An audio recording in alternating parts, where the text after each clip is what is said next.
if you look, I have no problem with the call that Nick Saban. I feel it was the right call. Just off the aspect, he's gonna use them both. Yeah. He's gonna use Hurt, but we already know that he's not gonna kick the kid Hurts, to the curb. He is delegated to backup. Yeah. But if you just look, yes, he went 26 and 2. What he said? 26 and 2. Wouldn't be the national championship game. And with that being said, he knows how to manage the game. He won't do anything to hurt you, except for that one first half. And he didn't which almost hurt you. And that was the first time. So for the most part of his career, he knows how to manage the game. He won't do too much. He won't take those chances because he can't make those throws that Tua can make. You see Tua going out there letting it ride because he can do that. And I think that there's going to be times in the season where you're going to need somebody that's going to be able to make those plays. Absolutely. Okay. And, Alabama's always had that defense that they can rely on. So, I totally This gives understand. you one more thing to rely on. That's just my personal opinion. Absolutely. All right, so staying on the topic of college football, okay. Which 4 teams do you see making the college football playoff? I feel like we're only going to pick one because I think the first 3 slots is locked in. That's just my personal opinion. Okay, so we're going to see. Of course, I have Alabama. Of course. With their, we just spoke about it. You can't keep him out. The quarterback. Can't keep him out. Of course not. You can't keep him out.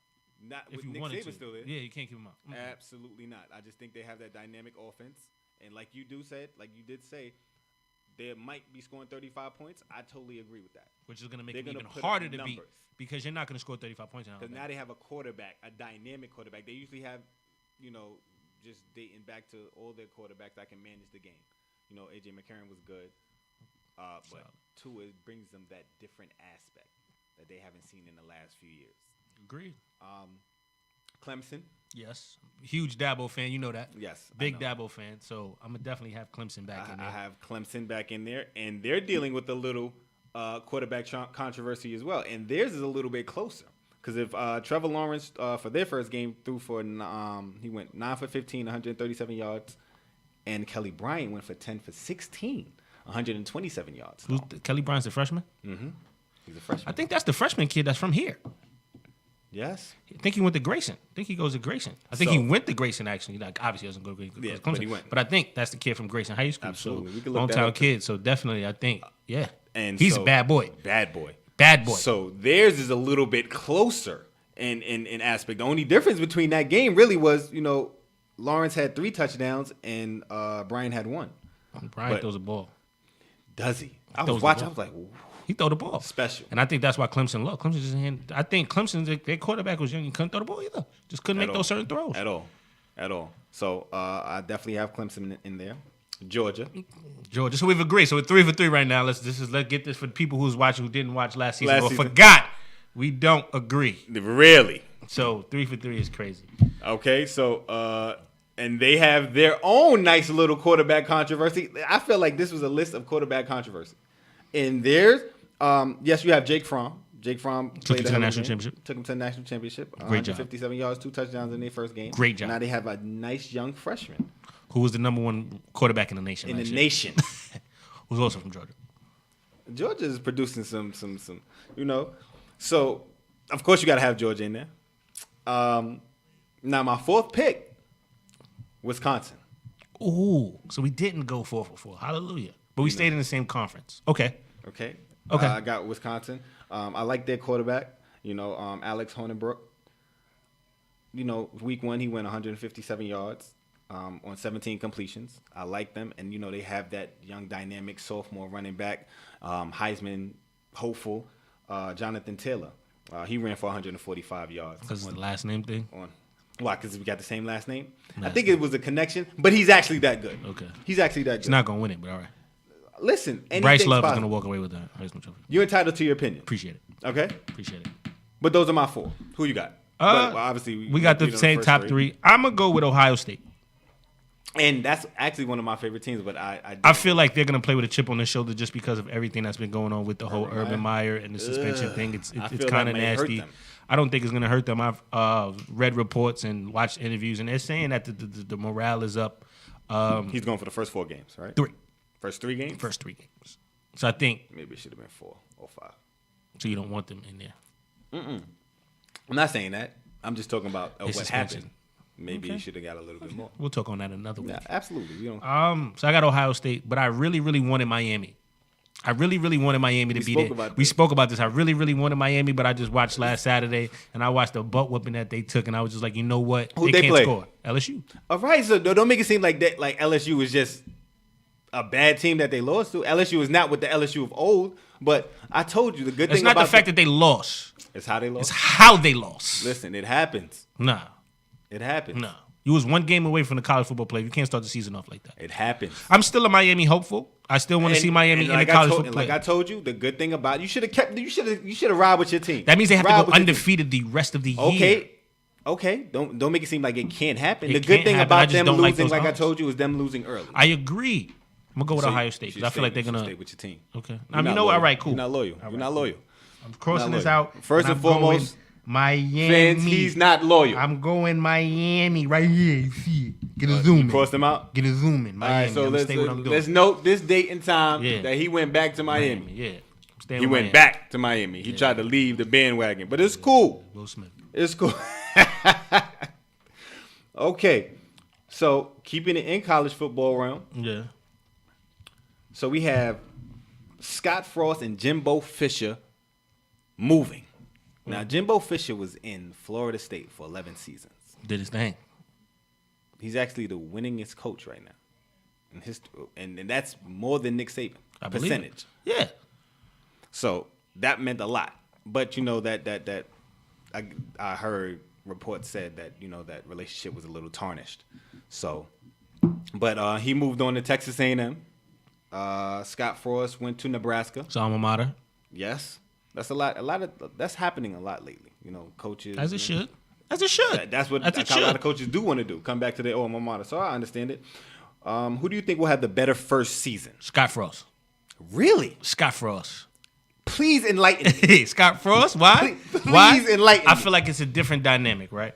Whereas Jimbo Fisher carries the expectation of what he did at Florida State in a way tougher conference. Way tougher conference in a region that he's not really all too. You say that he was in the SEC for 13 seasons before he went to Florida State. He was assistant coach. I can't remember. It's different. It's different when you got the hat. It's different. It's different when you're a chair over. It's completely different. But he's coming over with a moniker already. He's known for. I don't think it will be too foreign to him. But go ahead. No, I don't think it will be too foreign for him. I think he'll have success. I just don't think he'll have first year success where he's got to see Georgia. He's got to see Alabama. He doesn't have to see Georgia this year. Oh, so he doesn't have to see Georgia this year. You got SEC West. So who's that? Not Auburn. Is Auburn there? He has to see Auburn. He has to see Alabama. He has to see LSU. So, 3 possible losses right there. Ole Miss showed pretty well their first game. Ole Miss showed pretty well their first game. Okay. Against Texas Tech. Okay, cool. What has Texas Tech done in the last few years? Don't worry about it. Keep it going. What's Ole Miss done? Cut you off. I'm just saying. All right, exactly. Nah, I just don't think he'll run into it, and then I don't think he'll just be that good. And then they got Clemson to Saturday. Mm-hmm. I think his schedules are gonna be way tougher as well. Okay. And I think with Scott Frost I think people are more excited for Scott Frost. Scott Frost doesn't have the expectation of the first season. I think people are more excited to see him, and they want to see him do well. I think he has the backing, the excitement, and I think he's just like a breath of fresh air where Jimbo Fisher's like, all right, Jimbo, what you going to do? Scott is like, Scott is going to be somewhere where they're like, we're along for the ride. Mm-hmm. We don't care if it's 3 years, 4 years before we get in the college football playoff. I think he's bought himself that much time. Mm-hmm. Okay. And I think he's just that young, that hungry, and I think he's just that good of a guy, that coach. It went undefeated at UCF. Well, I think he with the caliber of players in a Big Ten, who you really got Ohio State, you got Wisconsin, who's in the top 10 right now, right, or the top 5 right now. Mm-hmm. Michigan doesn't really show. Michigan hasn't really been. Penn State almost lost to Appalachian State, so I think he got a chance to shake it up a little bit. I'm going with Scott Frost. Okay, again, you're entitled to your opinion. Texas A&M and Nebraska. Mm-hmm. Now, I do agree with you. The expectations may be higher for a Jimbo Fisher in a tougher conference. Okay, so I look at it as this. I looked at this schedule. I had to look at it because I just can't. I couldn't fathom the thought of Nebraska being better than Texas A&M. And I look at this schedule, and I looked at what could be a win, what could be a loss, and I don't see Nebraska being better than Texas A&M. The question is not who's going to be a better Who's team. going to have a better first season. Okay. So a better first season means wins and losses. Okay. I will hope you have more wins than you have losses. Okay. Now, Nebraska's coming off a 4-8 season last year. Right. Now, this is Scott Ford just got there. They're not going to do a total 180. They're not going to do that. They're not going to go 8-4. They're not. It's not going to happen. I already have 6 losses, 5 or 6 losses that they're going to take. It's 12 games in the season. So I'm looking at it. They're going to lose to Ohio State. They're going to lose to Wisconsin. They're going to lose to Michigan. I have them losing to Michigan State, and I have them losing to Northwestern. What's up in the air is Iowa, but they play in Iowa. So that's up in the air. I have them going 6-6, maybe 7-5. So where's Jimbo going to go? 8-4. Okay, so he's going to edge it by a game or two? It's only 12 games, so Nebraska's gonna be better than they were last year. But I feel the only losses that I can really throw at Texas A&M, Alabama, of course, Auburn, Clemson, and South Carolina. I think they'll beat LSU. Where they playing? They're playing at home against LSU. Okay. So 8-4. So I have Jimbo Fisher having a better first season. Tougher conference, yes, but he doesn't have to play Georgia this year. So you ain't have to. We don't, so that's the deciding factor. He'll have a better first season just because he doesn't have to play Georgia. He doesn't have to play the SEC East. Because if he had to play Georgia, it would have gave him another loss. And then it would have been even. And then if he would have probably had to play at LSU, it probably would have got a little difficult. What about Florida? No, he could beat Florida. Yes. Okay. Like I got Nebraska. Nebraska could play Florida. I got them beating them. They play them this season. Okay. Florida Gators. Not worried about it. Not worried about it at all. You? Not me. Not at all. We're going to take a quick break. Listen, next up, we have some more topics. We're going to get into some NFL football. You're listening to Topics here on IBNX Radio.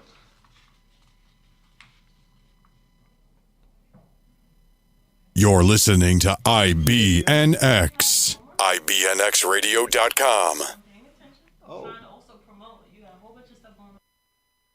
Ladies and gentlemen, each and every Monday from 7 to 9 p.m. JC Squared on the air show. Jason J-Boy Kerry. JC Squared.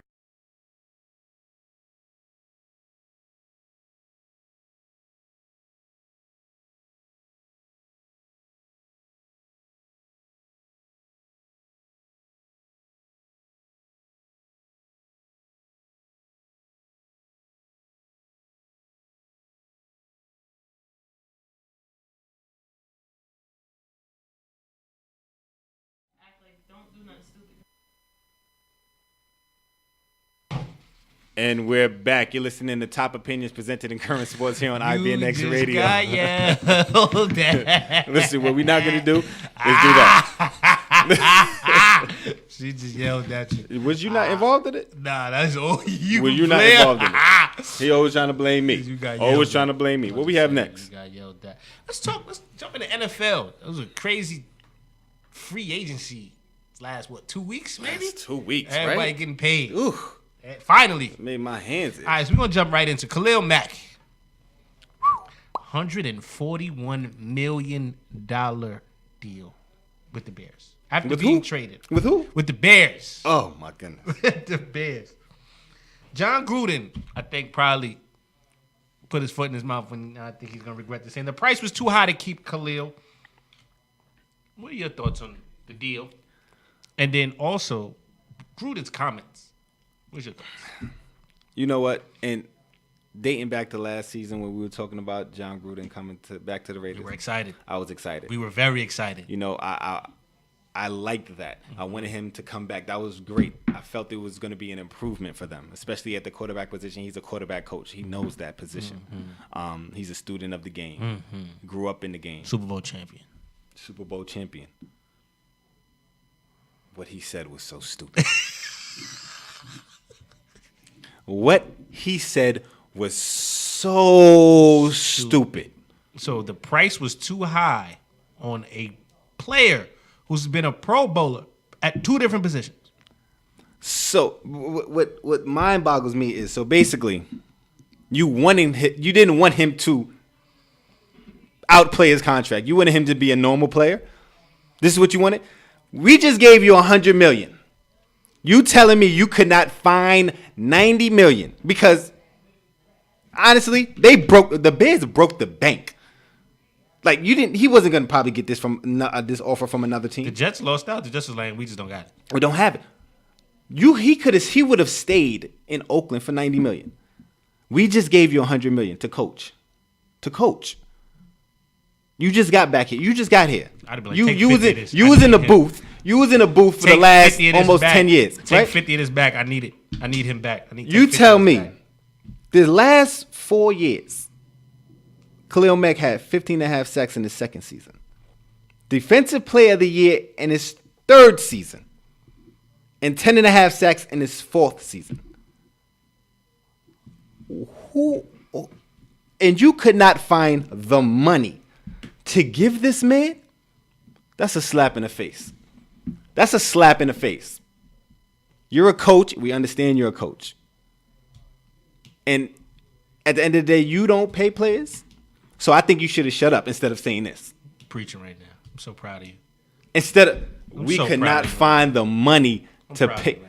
I'm really proud of you right now as a man. I'm proud of you. You got to dig in your own pocket. Listen, we cannot find the money. Listen, we could restructure my contract. Because at the end of the day, when I'm done here, I'm going to go back in the booth. I'm Gucci. You put me in a position, you want me to win. And I need to put the best possible players on that field. And you can't name me 3 defensive linemen. You traded your defense. Good. You traded your defense. You didn't trade a defensive player. You traded your defense. Your defense. You didn't trade he was the bright spot, the bright person. He was your defense. Absolutely correct. Now, did they get 2 first-rounders out of it? They got 2 first-rounders. I don't care. They got 2 first-rounders. You got to hope. I mean, just and to kind wish of be positive and pray that they, and beg that they and do everything above else to wish that they could amount to. 2 of them probably won't amount to Khalil Mack. I agree with you. Arguably the best defensive player in the NFL right now. Unbelievable. Is he arguably the best defensive player? Yes. Not defensive lineman, defensive player. Yes. No hands down. Arguably. It's arguable. I agree with you. Unbelievable. Being that he was a linebacker, started off as a linebacker, no? Yes. And then he moved to left end? Yes. Okay. And then won Defensive Player of the Year. What? Are you serious right now? Unbelievable. What is your thoughts? I mean, I think you hit the nail on the head. I think you traded your defense. Not your defensive player, but your defense. You traded him. And I think he deserved it. I think the Bears are smart. Shout out to the Bears. And it's good to see that these guys are now getting paid what they should. Now, I'm still pissed about the Jimmy Garoppolo thing. I'm going to be pissed. But I'm going to be pissed for a while. But this made up for it. To see these guys get signed that actually did something outside of 7 games. Yeah. So we're not going to disagree on this one. Completely, we're not going to disagree with this. So, yes, this one right here, great signing by the Bears. Khalil Mack, congratulations. I hope you win Defensive Player of the Year this year. Just to stick it in their face. I feel you. But now he's going to die in Chicago. Yeah. Rich. He's going to be filthy rich, but he's going to die in Chicago. This is what I hate. What did Ho say? I think Jay-Z said something. Would you rather be underpaid or overrated? This is sad. I feel sad for him. But how sad can I really be that he's getting paid $141 million? And how much is guaranteed? $90 million guaranteed. Mm-hmm. Lord Jesus. Guaranteed. But stupid, John Gruden. I don't know what you got up your sleeve, but it ain't a Khalil Mack. I tell you that. Moving on to some more money in the bank. Aaron Rodgers broke the bank once again. Agreed to a 4-year, $134 million contract extension. It could be up to $180 million if he reaches all his incentives. It's only 3 incentives. It's only three. It's only three. I couldn't find which three, but it's only three. He has to get three. I think it's three of them, which I find him doing. So I think I'm just gonna give him 180 million. In 4 years, Lord, and 67 million guaranteed. Well, no. Well, it was a little bit more than that, but 100. That's insane. Listen. I think it was 87 guaranteed or something. Something crazy. Congratulations, Aaron Rodgers. Absolutely. Now, maybe a dumb question. Maybe it's not. This is a stupid question. But it all depends on your perspective. Some people just love to hate. Some people don't like. Some people just hate. Okay.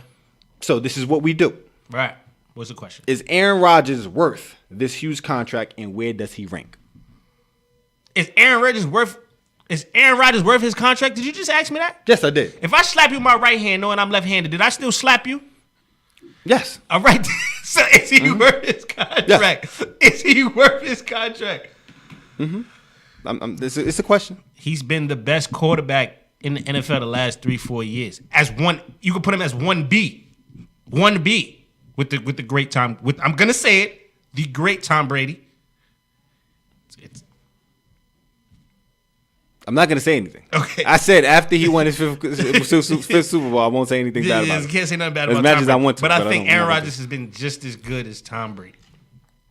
He's been just as good. Well, not just as good, but I think all right, so even if Tom Brady's the top quarterback in the NFL, you don't want to put anybody at 1B, Aaron Rodgers is the second best quarterback in the NFL. He's been the best. Broke his collarbone, he puts up numbers, finds a way to win games. I mean, I think who has more game-winning drives? I think Tom Brady might have more game-winning drives right now than him in the NFL. What, with under 2 minutes? Probably not. Aaron Rodgers might. I think Aaron Rodgers may have more than him. Mm-hmm. Okay. Absolutely. I mean, all right. So let me ask you this: Would you want Aaron Rodgers on your team as a quarterback? I would take Aaron Rodgers over Tom Brady. Right now. Yes. Right now. I'll take him last year. I'll take him the year before that. Okay. I'll take him the year before All that. right. So I think he's absolutely worth his. Yeah. I think Tom Brady's the GOAT. Not going to take anything away from Tom Brady's the GOAT. He's not going to say anything wrong with him. But he also has the best tight end to ever play football. He is also one of the best football minds also. So he's lucky. Not lucky. He has some luck. Fortunate. I'm not going to say luck. So now you want to... Because it's still skill. You still got to throw the football. You still got to put the ball where it needs to be. There's always some luck in success. Okay, that's fair, but he's not completely 100% lucky. He's still the greatest. Fortunate. Yeah, but we're going to go with fortunate. But yes, Aaron Rodgers absolutely earned his contract. Yes. 100,000%. Go ahead. So, it's absolutely a dumb question if you really want to feel that way because we agree on this. Hell yes, he's worth this contract. Maybe even more. I'm still kind of mad Jimmy Garoppolo got more money than him. Listen, well, now it's out. But come on. No, he still got to get all three of his incentives. He do. But he don't need to get all three of his incentives. Even Cousins broke the bank before that. They got to stop this. I'm glad Aaron Rodgers got paid what he got paid. Jimmy Garoppolo, I'm watching. Well, listen, you know what that was all about. But no, absolutely, it's Aaron Rodgers statistically might go down as the greatest quarterback ever. Statistically. And I would want him to get his next Super Bowl just to solidify everything. Because two changes. That'll give him two with Peyton. It changes 2 with Ben. Ben Roethlisberger has. How many does Aikman have? 3? 3. But we're not even worried about that. Aikman is not in this conversation. He's not with 3. Still not in this conversation. Is Ben in this conversation, even with his 2? Ben Roethlisberger? He's in the conversation, and that's why I feel Drew Brees needs to win another one. I pray to God Drew Brees gets 2. Drew Brees gets 2. I'm gonna act a monkey. You just know, letting you know. That's your man. You just know that. That's your man. That's your guy. It's my god brother. From different mothers. Yes, my god brother. So my god brother. Yeah, statistically, what is he? 2-time MVP. He has the best passer rating in NFL history. 103.8. Say it again. History. Highest touchdown percentage. Like, this man, if you take Tom Brady and you take Aaron Rodgers. I can't see that. If you take Aaron Rodgers and Tom Brady. Text it to me. And, if you go of just straight quarterback skill, Aaron Rodgers can make any throw on that field. any throw. Aaron Rodgers is going to be the first person to throw a behind the back pass for a touchdown. Yes. Probably the last. He gonna be running and somebody gonna be gonna throw it behind his back and they gonna score. He can throw. He can make any throw. Tom Brady can't. And like I'm not taking anything away from Tom Brady, any Patriots fans at all. We can't. I'm just talking about straight quarterback skill. We can't. Aaron Rodgers is the better quarterback. Is the better quarterback. So we agree again. We agree. All right. Can't take anything away. So now moving on, your Giants. Yeah. Has paid Odell Beckham $95 million over 5 years, with 65 of that being guaranteed. Does Odell Beckham Jr., who's hurt last year, deserve to be the highest paid receiver in the league? And where does he rank in the league today? Amongst wide receivers. Amongst wide receivers. Go ahead, player. Go Giants. Ahead. Yo, Giants. My Go Giants. Ahead. Odell broke the bank, baby. That's what I'm talking about. The question I'm not is, mad. And I'm not mad. Question is, does he deserve to be the highest paid wide receiver in the league? So you know what I'm going to say. No. I'm glad you came to your senses. I gotta go throw this water. No, he does not. No. I'm glad you came to your senses. He senses. does not deserve to be the highest paid wide receiver in the league. Okay. And now when I'm saying this, I don't want everybody looking at the screen or whatever or listening saying, what the hell is he talking about? Isn't he a Giants fan? Yes. But understand what I'm saying. Let me break it down. You're still realistic. I'm realistic and I'm going to break it down to you. He does not deserve to be the highest paid wide receiver right now. Now. I'm glad you said that. Right now. I'm glad you said that. That does not mean that he won't later on. I actually feel he will live up to this contract. But as of right now, hands down. But as of right now, no. What he's done in his first 3 seasons, he got hurt his 4th, is record breaking. I take nothing away from that. But again, it's 3 seasons. Okay? 3 seasons and he got hurt for his 4th. You have a man that's been putting up numbers in Pittsburgh for He's been in there since 2010, but his numbers have been astronomical for the last 6-7 seasons. And I'm talking about, if you date back to 2013, his yards, receiving yards, 1,499, 1,698, 1,834, 1,284, and last season, 1,533 receiving yards. You understand what I'm saying? That's a bad... Antonio Brown deserves to be the highest paid receiver, and he will when they restructure his contract. We are, it's all about the timing and everything like that. But the question was, does Odell deserve? No, I feel Odell does not. I feel Antonio Brown deserves it. Is that another name thing? Possibly. Possibly. But he's a bad man. I see your bias. We got to take a phone call, right? We have a phone call? All right, and you're on Topics. Who am I speaking with? We don't know. You're breaking up a little bit. Hello?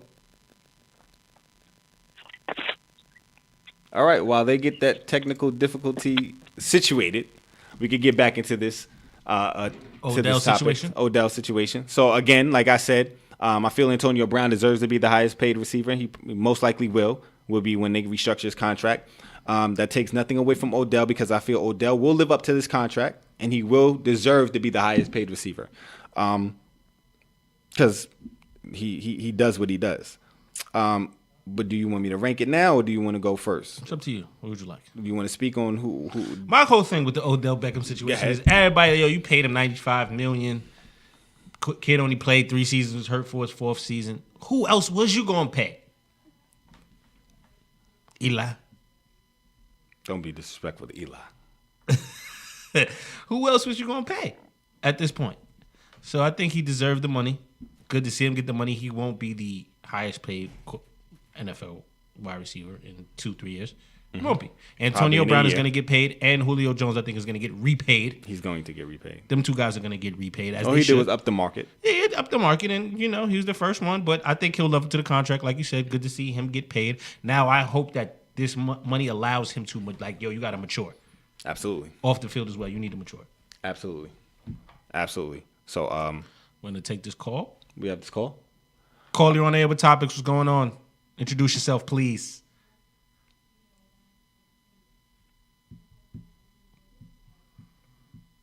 Well, it looks like they just want to play phone tag.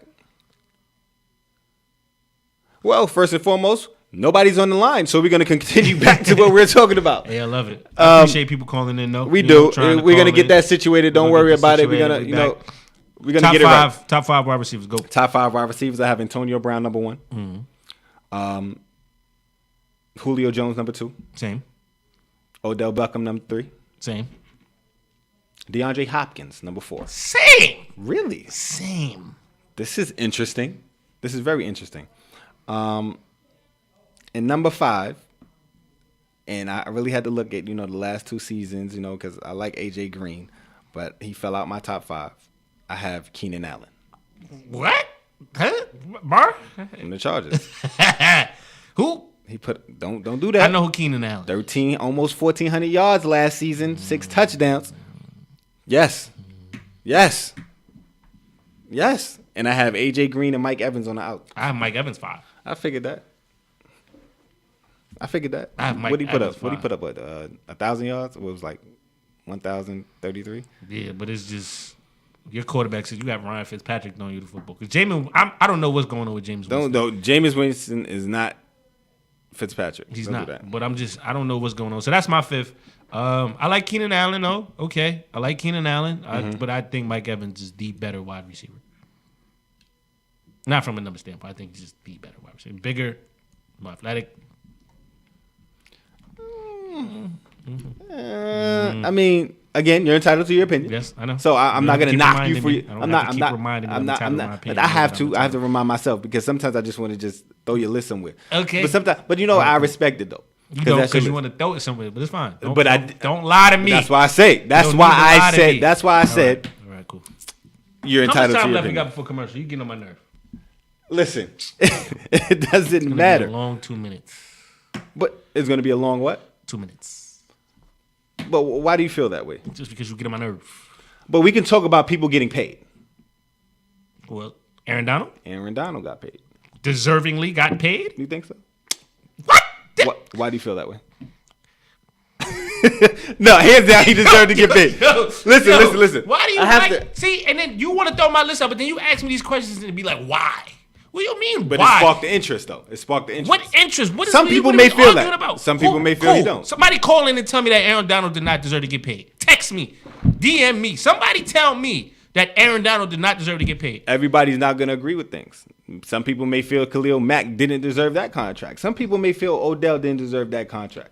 Some people may feel Aaron Rodgers did not deserve that contract. They don't watch football. They can be crazy, insane, stupid viewers all they want. They don't watch football. But at the end of the day, it's their opinion, just like it's yours. Aaron Donald is arguably the best defensive lineman in the NFL. And that's a slim argument. Very slim. Very, very slim. And now he's on the team with arguably one of the best who's in that conversation. You're on the same team now. Cool Will's on a 1-year deal. He's going to get paid as well. Yes. Absolutely. Did Aaron Donald deserve it? I can't wait to see that defense, though. I can't wait. I can't wait to see that defense. Marcus Peters, Cape Talib, Marcus Joyner, James Johnson, Sue, Donald. Oh, my goodness. Michael Brockish. Oh, scary. Scary.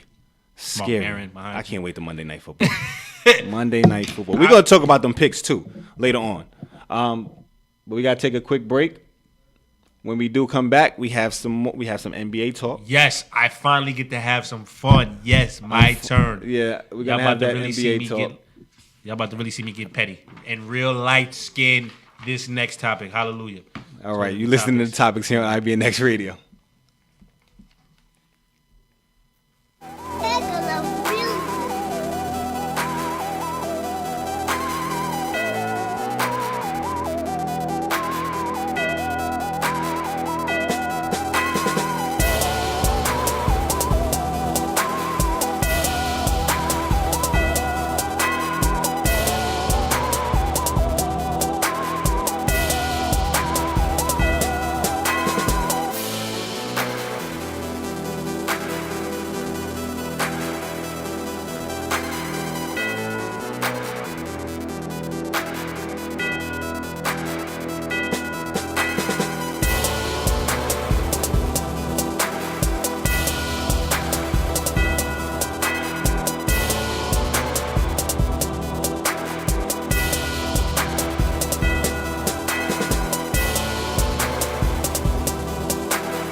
IBNX. IBNXradio.com. The station with the best music. Best music. I love the music. Best music. Hey, what's up? It's Jay-Z. Hey, I'm Mariah Carey. Hey, it's Katy Perry. It's your boy T.I.P., man. Get it. It's your boy Sean Kingston. What's up, y'all? I'm Beyonce. This is Nicki Minaj, and I'm in the mix with IBNX Radio. And we're back. You're listening to Top Opinions presented in current sports. Now let's get into some NBA talk. Chris has been waiting. I can't wait. Oh, but before we get into that, I'm glad. Call? Yes, we do have a phone you call. are so lucky. Yo. Yes. Yes. So we do have a phone call. So you're on Topics. State your name. Hello. Hello, this is Al from Dallas. Hey, Al, what's going on, man? What's going on with you? Same old, same old. What's going on, sir? What you calling in about, man? Talk to us. Man, you know, I was kind of disappointed about that top 5 and wide receivers you had up there. No Julio Jones. I did. I had Julio. I had Julio second. Green. I had Julio second. You had Julio? Yeah, I had Antonio Brown, Julio Jones, Odell Beckham, DeAndre Hopkins, and Keenan Allen. DeAndre Hopkins, I might have to pass on that one. Definitely going to have to do A.J. Green before Hopkins. And Keenan Allen, don't know about that one. You gotta give me another year and let me see what he's going to do. all right, you gotta go watch it. But I definitely never left Julio out. I can't do that. Yeah, you can't leave Julio. That's almost, that's crazy. Absolutely not. Definitely can't. I like D-Hop, though. I like D-Hop. But if I had to do that 5, then Keenan got to go and D-Hop got to go with. I hear you. I had Green in my top 5 for the last few years, but you know, I had to. You know, he's on the outskirts right now. But I respect that, and I appreciate you calling in, brother.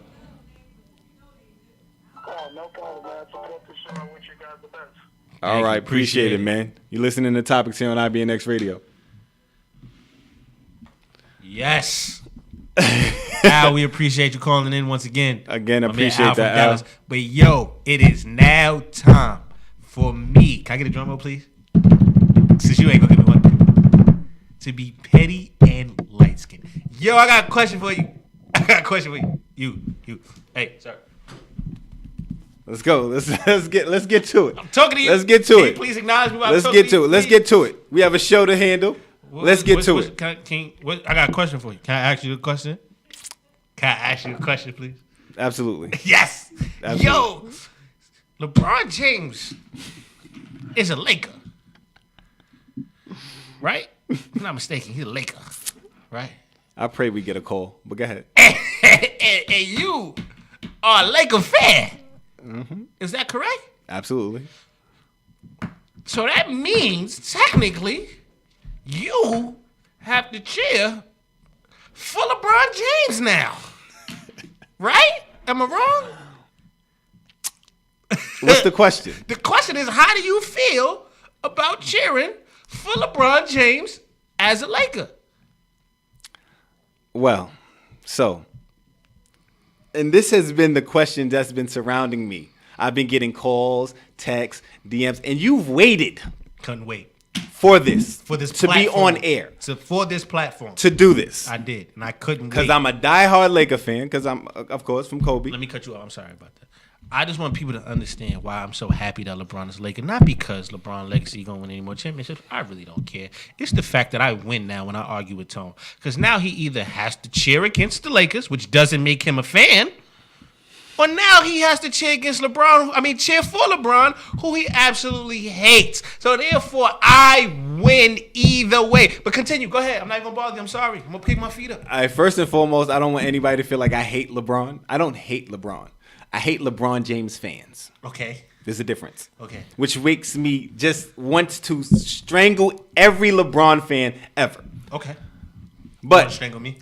yes, I do. You know that. Okay. That's neither near nor there. But like I was saying, how do I feel about LeBron James being a Laker? I'm doing the Birdman. We don't have a era call? We're doing a Birdman hand rub.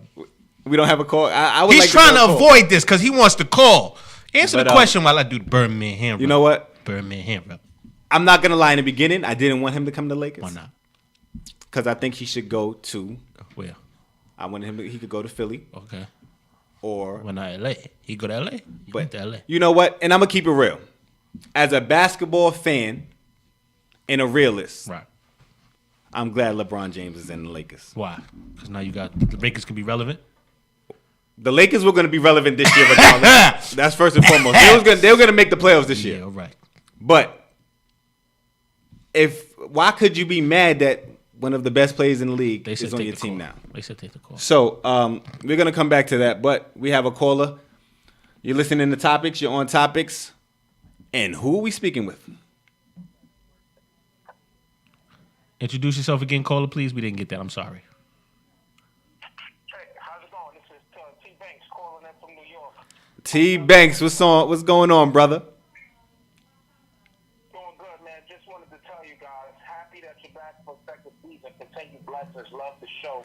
Love the topic. I just needed to get at y'all for about 30 seconds. Take your time, player. Get that tone. Tone. Yes, get that tone. Go ahead. Yes. For Giants fans. Excuse me? Real quick for Giants fans, I just need to know this. Go ahead. We just came out of a draft for quarterbacks that's compared to the 2003 NFL draft when you had Ben Roethlisberger, Peyton Manning, and Phillip Rivers, pretty much Hall of Famers. And I don't understand how the Giants didn't take a quarterback. They put so much effort into saying that Davis Webb was their future behind Eli Manning, and they cut him. They took him with a number 2 pick, and they cut him. So that's my first thing. I think that the Giants really needed a quarterback for the future. Part of the reason why Aaron Rodgers is so good is because he got to sit behind Brett Favre. Agreed. And learn how to be a professional and learn how to take control of the team. T-Banks, I completely agree. Okay. Agreed. You know?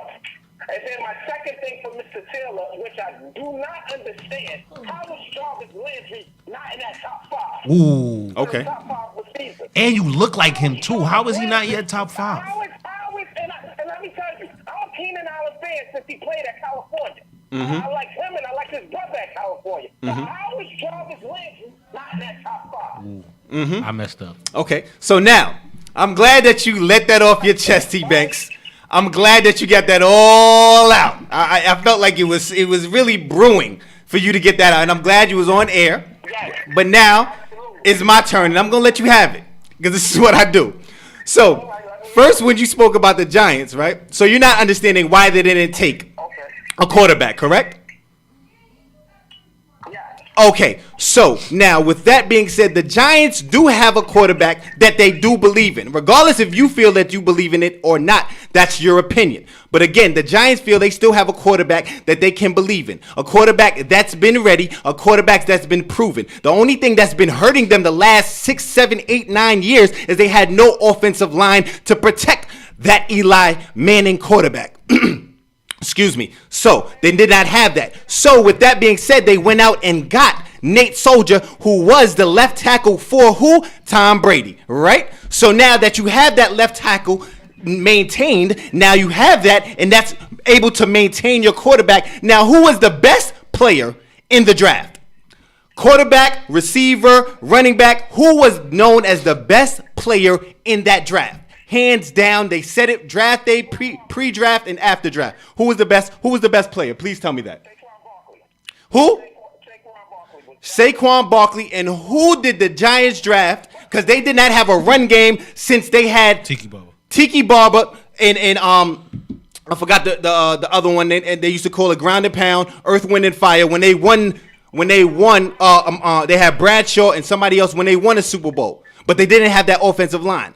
But then now you have the best player in the draft at number 2. You have a quarterback that you can still use this quarterback for the next 2 to 3, maybe 4 years. Why? Because he's not a running quarterback. He's not a mobile quarterback. He's not going to be running out of the pocket, getting beat up, getting knocked down. That's not what he's going to do. And I'm sorry that I'm rambling on right now, but I just want you to understand why. I'm going to have to give it to you. That's why they did not take a quarterback. None of those quarterbacks are ready right now. You're in a system, you're in a city that wants you to win now. This is New York. When the Knicks don't win, what happens?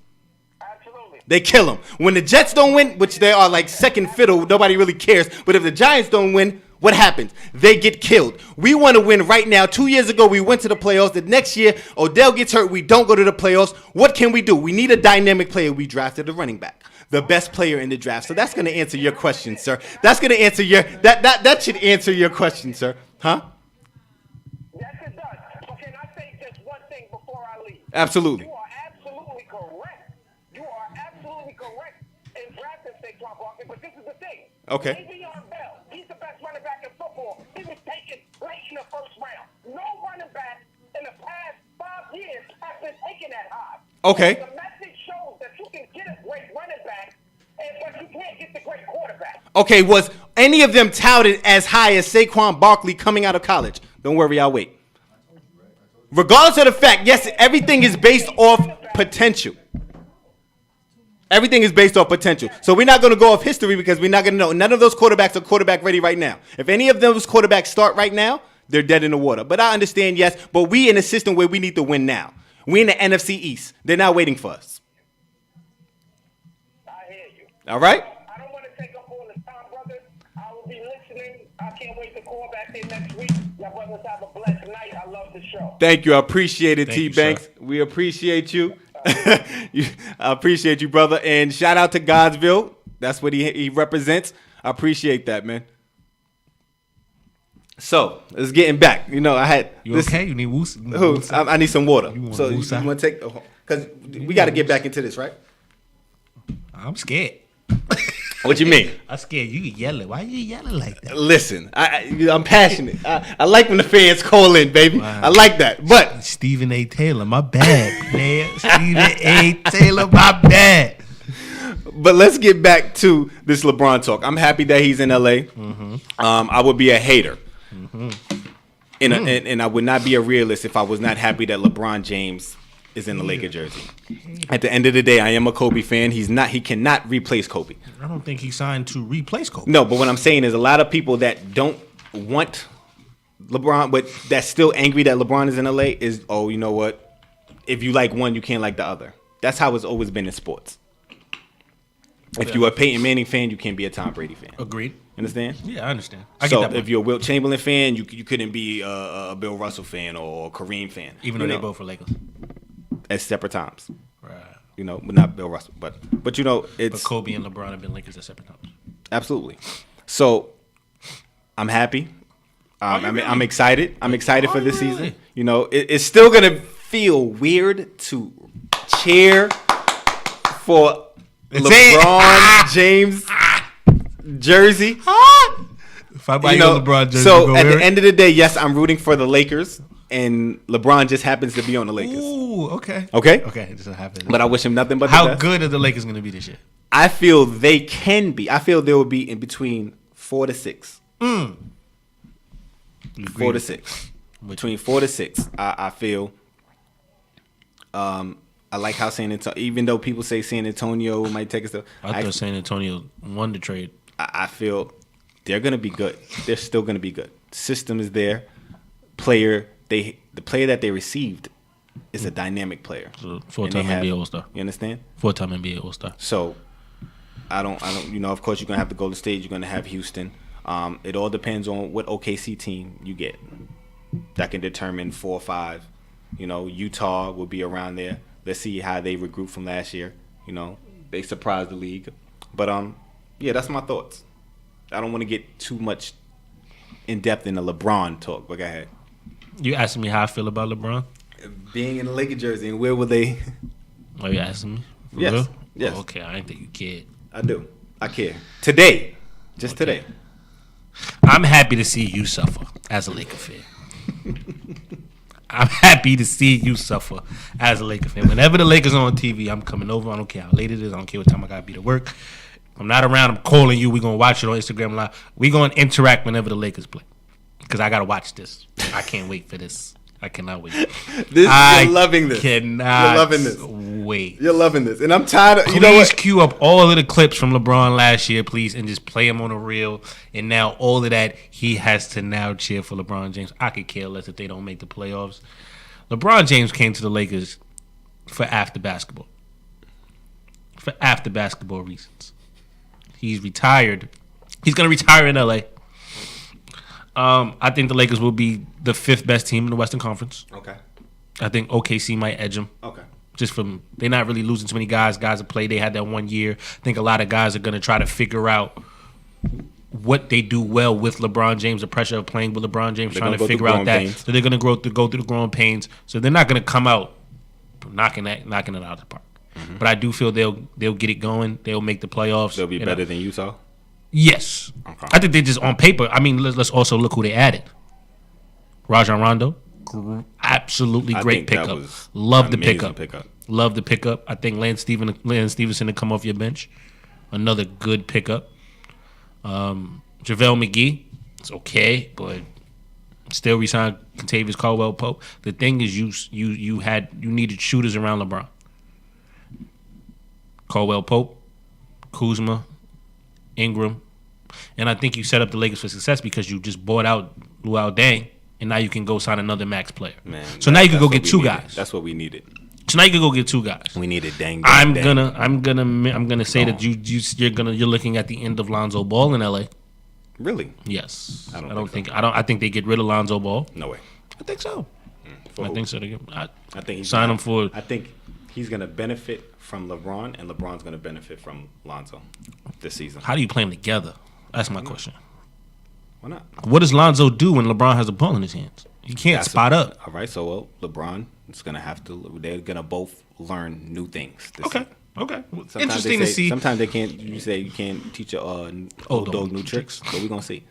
We're gonna definitely see. Perfect. But guess what? To end the conversation and answer the question, I'm happy to see you suffer as a Laker fan. You done?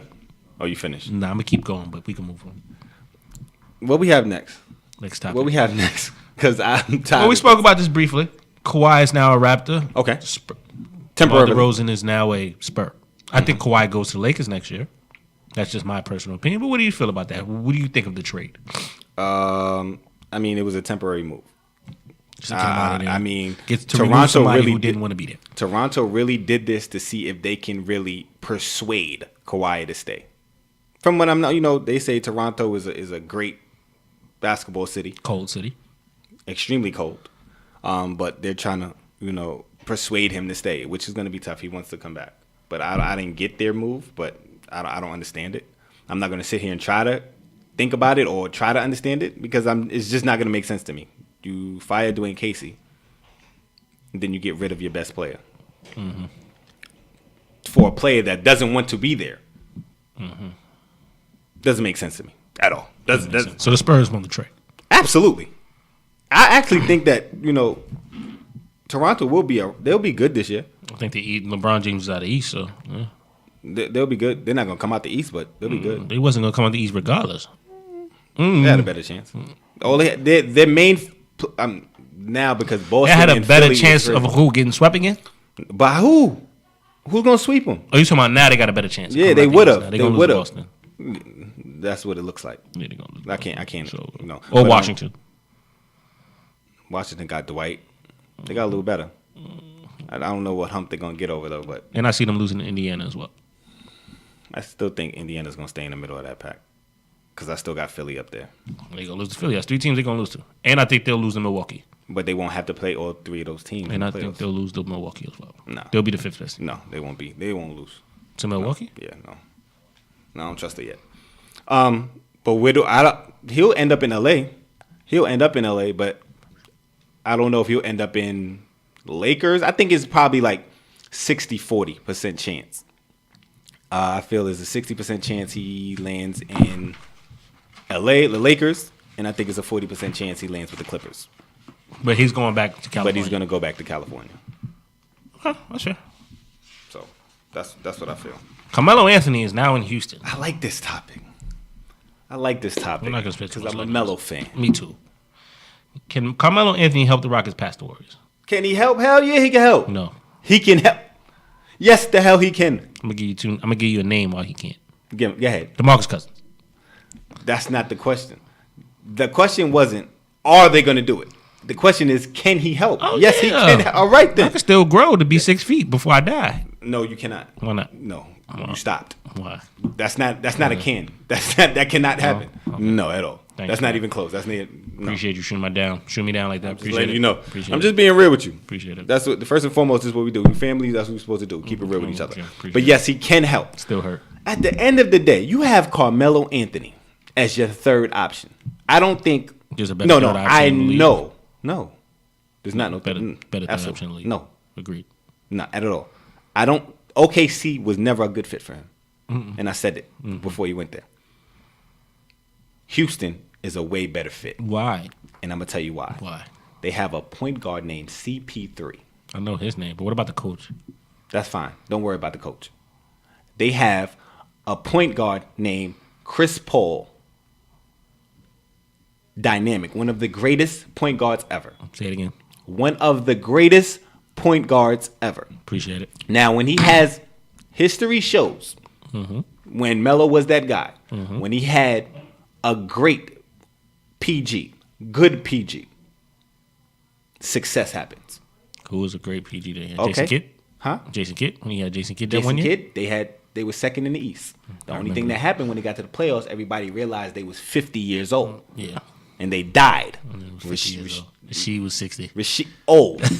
Everybody old. Pablo Prigioni was a rookie and he was old. Then Amari want to break his hand. With a fire extinguisher. So, just certain events. When he was in Denver, the year he got Chauncey, they went to the Western Conference Finals. So, the only thing that everybody's going to knock and say, oh, he can't play defense. He can't play defense. Let's be real, though. Nobody on the Rockets plays defense besides Chris Paul and PJ Tucker. Let's be real. And then it was Ariza, but he's gone. I feel like Melo's an upgrade from Ariza. Yes, he's an upgrade. And thank you. He's an upgrade from Trevor Ariza. Thank you. It's an upgrade from Trevor Ariza. Thank you. Say it again. It's an upgrade from Trevor Ariza. This is what I'm trying to explain to people. Yeah, okay. Oh, you feel like. But can y'all honestly say that Carmelo Anthony gets killed defensively? No, he doesn't play good help side defense. Horrible. But on-ball defense, nobody kills him like that. Now, the only thing that everybody's saying is now, like the last few years, he's been playing the 4. Now he's probably going to be playing the 3. And Tucker, no.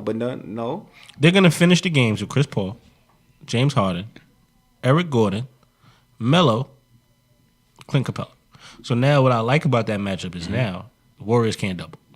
Even when Chris Paul went out, the problem was you still had 2 scorers to their 4. And you saw the droughts where if James Harden went off the floor, they couldn't score the ball. I think Carmelo Anthony is going to kind of relinquish some of that and be like, hey, I'm that third scorer. I can still get 18 to 22, and that's the third scorer. And I think that's what's going to help the Rockets, especially deep in the playoffs when if Chris Paul does get hurt again, God forbid. James Harden has those nights where he's shooting 3 for 21. Carmelo Anthony's your third scorer, who's one of the best one-on-one scorers ever. So I think he will help. Can he get past the Rockets? Sure. Get him past the Warriors? Sure, he can. No telling how this chemistry is going to build with DeMarcus Cousins. DeMarcus Cousins is not going to come back till January. Yes. So no telling how he fits in when he comes in. It may be too late. But we agree with that one. Melo and Houston, I like it. Love it. They're not going to beat the Warriors, but yes. I love it. But I still love it. Makes for good basketball. We're going to take a quick break. You're listening to Topics here on IBNX Radio.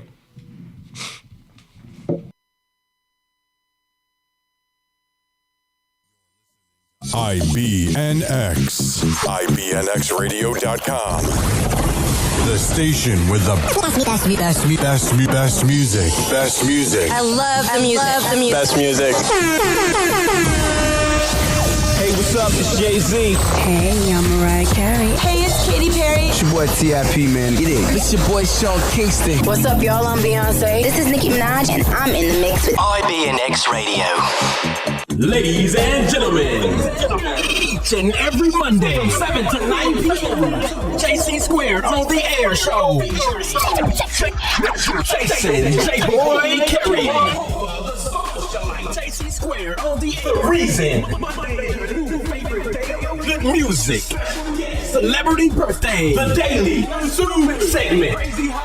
And today in hip hop. IBNX Radio and the JC Squared on the Air Show. So much fun you didn't even realize you learned something. This message has been brought to you by Day Ray Media. All right, and we're back. You're listening to Top Opinions presented in current sports here on IBNX Radio Network. I like this next topic. You want to introduce it since you like it so much? Yes, I do, actually. I do. I like this topic. We're switching it up a little bit. It's, again, we do sports, all sports. This is probably going to be the most important topic that we talked about all night.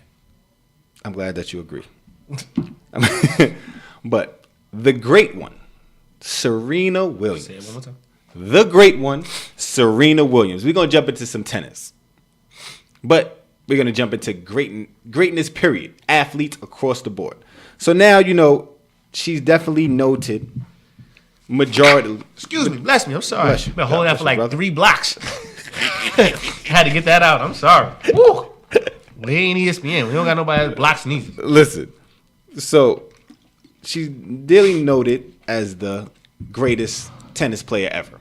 Greatest female tennis player ever. Agreed. No, not the greatest female player ever. Wait, the greatest tennis player ever. Take female out of it. Don't wait me nothing. No, you gotta listen. You don't even know where I'm going with it. Right, you don't even know where I'm going with it. Before you just cutting me off. Stop yelling at me. Now yelling, but you was yelling first. Yes, I don't care. But when I start yelling, it's see. First and foremost, this is the problem. He told me, and look, I'm knocking the mic down. Anyway, like I was saying, she's supposed to be noted, quote unquote, Not as the supposed to great. be, she is. Listen to what I'm saying. Stop No. cutting me off. No. This is your problem. You want to be light skinned right now. I know this is what you do, but just sit there and be light skinned. Drink your water and listen. All right? Thank you. Appreciate it. She's supposed to be, quote unquote, noted as the greatest female tennis player ever. We need to stop doing that and take that female part out. This is what I'm trying to explain to you. All right? This is what I'm trying to say. We need to take that out because if she was a man, we would not be saying, oh, she's the greatest male tennis player ever. We wouldn't do that. We would say he's the greatest. But as we look at this, as you know, her grand slams, her coming back from having her daughter a year out, we want to put together a list of the greatest athletes, period. What we do? Top 10? Top 10. Top 10. No specific. Is there a specific order? You could, if you want to do an order, you could do an order. If you don't, it's up to you. I don't. I feel like it's impossible because we want to stop with this whole mantra of greatest female and stuff like that. Because at the end of the day, we need to stop with that mentality. So, because she's definitely in this list of greatest athletes ever. So, and Spike Lee said, sorry to cut you off. Spike Lee said something true. He said, if she was a man, we'd be talking about her as the greatest with Muhammad Ali and Michael Jordan. But we have to put the mantra of female. Well, we're going to go off what Spike said. We're going to put her in that conversation. Mm-hmm. Just even if she is a female. Well, she is a female. Mm-hmm. We're still going to put her in that talk because she deserves that talk. Okay. She deserves that. So, I think I'm not going to rank it in order, but the first person I feel is the greatest athlete of all time. And that's Muhammad Ali.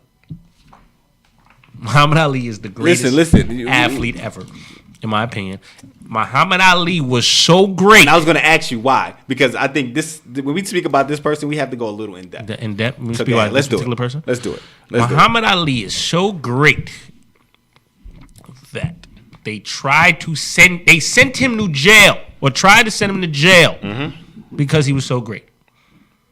You are so great that they don't want to take you out of the sport. They want to take you to jail. Yes. Because you were just that impactful, that powerful, and that good at what you do, and you have that much impact way before, and he had it at a time where athletes, our black athletes, were quote unquote supposed to just shut up and dribble. Yes. That was the era of shut up and dribble. Absolutely. If we're gonna go there. So he was so great that they tried to put him in the draft for the military when they could have easily took him out. Like, nah, not him. Nah, not him. But they was like, you know what, this is good. We're gonna say that he got drafted. Because who does the draft? They didn't have a computer then. So who actually did the draft? I don't know. Who did the draft? Because they didn't have a computer back then to select it. Was it ping pong balls? Scratch off? What kind of draft we Put talking? your name in, and they pull your name. And they pull your name. So you really think they really pulled his name? Right. Okay. Cool. Muhammad Ali is the greatest athlete of all time because he was so great they tried to send him to jail because he was that great. I can't take nothing away from that. He's that great. And then we going on the list, top 10, no particular order. This is just people that was coming to my mind. Go ahead. Michael Jordan. Okay. Tiger Woods. Okay. Tom Brady. I actually put it in some type of order. This is just my opinion. Michael Jordan is second. Okay. Tiger Woods is third. Okay. Tom Brady's fourth. Okay. LeBron James is fifth. You're gonna disagree? That's fine. That's fine. I'm not saying nothing. Go ahead. Serena Williams is sixth. Okay. Wayne Gretzky. Okay. So after Serena Williams, I kind of just threw people it's kind of tough. Mm-hmm. Wayne Gretzky, Kobe Bryant. Oh, you got Kobe Bryant? Yeah, got to have Kobe Bryant top 10 of the athletes ever. Yeah, yeah. Changed the way basketball's played in a certain context. You heard that? Yes. I'm not a hater like you. Go ahead. Ken Griffey Jr. And Peyton Manning rounds out my list. So you have Ken Griffey Jr. Yes. I was a huge Ken Griffey Jr. fan. I understand that. So was it a fan coming out of you? Mm-hmm. Okay, because he probably don't deserve to be on the list, but that's fine. All right, so this is my list. That's your list. So you put a little bias towards the end. Can I not? It's not about can or not. I'm just asking you. That's what you did. Yeah. Okay, cool. Not a problem. Go ahead. Cool. So, top of everyone's list, Muhammad Ali. Again, I just want to piggyback off what you said. His mama called him Clay, so I'm gonna call him Clay. Listen, I looked at this list as at the top of this list of who impacted not only their sport, other sports, and globally. And now that's a different conversation in terms of now we're not talking about great. We're talking about most. That's saying you're most impactful. No. I'm looking at the greatest athlete at the top of my list. I have players that they were the greatest at their sport, but they did it also on a global level. Okay. And when I say this is Muhammad Ali, like you said, was taken out almost 4 years out of his prime years. He could not fight. Almost 4 years in his prime, could not fight, and still was known as the greatest boxer ever. Greatest, he goes down. He probably, out of the top 10 greatest fights ever, he probably has 3 or 4 of them. If you look at the Rumble in the Jungle, Thriller in Manila, the Super Fight 2. If you just look at those, he impacted that sport that it will be decades and centuries. You'll always talk about Muhammad Ali. And again, the Rumble in the Jungle and Thriller in Manila, this was in Africa somewhere. So he did it on a global level. Michael Jordan was my second. Can't get more global than Mike Jeffrey Jordan. He goes on the Olympic team, and they rooting for him more than they root for the home team. He has a billboard. I remember watching the doc. Yes, I watched the doc. Everybody watched that documentary. He said he walked around the corner. It was a big, huge billboard. This is 92. 1992. A billboard of Michael Jordan. Now we look at, like, kids nowadays will say, oh, no, that's nothing because players go to China and this, that, and the third. But they have to understand that era. Playing the NBA wasn't international. No, at all. At all. So those two were at my top. Then we have, and this may be a little weird because I'm going to ask you this: why you don't have Roger Federer in your top 10? I just was biased. Roger Federer takes over Ken Griffey. I just feel like you can't put top 10, but Roger Federer probably deserves to be in there. And if you want to talk about all sports, Jimmy Johnson probably deserves to be in there. NASCAR driver. NASCAR. He's actually, if you go online, there's some list that he is. He's probably top 10. You'll probably people probably gonna throw Babe Ruth in there. It's just so many things, man. It's just like I just wanted to put Ken Griffey he there. Might be on another list that just to kind of piss you off a little bit. Honestly, I put Ken Griffey there. But Roger Federer is definitely that wasn't gonna piss me off. I actually like Ken Griffey. Roger Federer is like one of the top 10. I mean, if we're talking about since we're on the topic of tennis, Tim and Serena.